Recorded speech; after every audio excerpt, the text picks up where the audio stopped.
இருபத்தஞ்சு இருக்கணும்.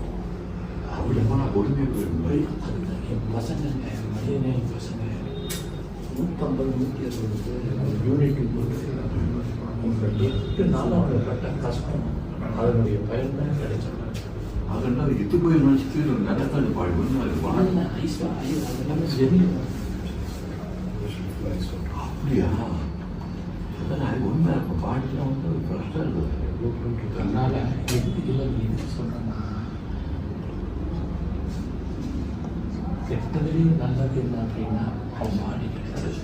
இல்லைன்னா வாழ்நாள் முழுக்க துக்கத்தோடு ரெண்டாவது இதுக்கான தெரியாத நான் மெசேஜ் பண்ணுறேன் உட்காந்து இப்போ வந்துடுவான்னு வச்சேன்.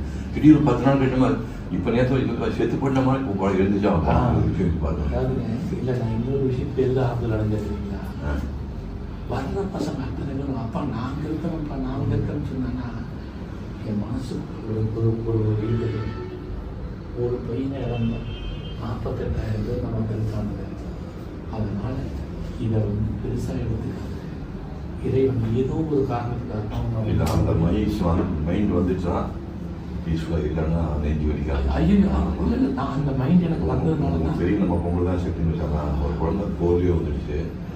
இந்தியாவுக்கு எல்லா டாக்டரும் போய் வைத்தியம் பண்ணி பார்த்தா முடியல. அப்புறம் ஒரு நாள் தோணுச்சு தமிழ்நாட்டுக்கு அத்தனை போலியோ குழந்தையும் நம்ம எடுத்து வளர்க்கணுக்காக கடவுள் குழந்தை கொடுக்குறாங்க. இப்போ கம்ப்ளீட் தமிழ்நாட்டுக்கு மாற்றுத்திறனாளி குழந்தை பூரா சைக்கிள் மசாலா வளர்த்துருக்காங்க.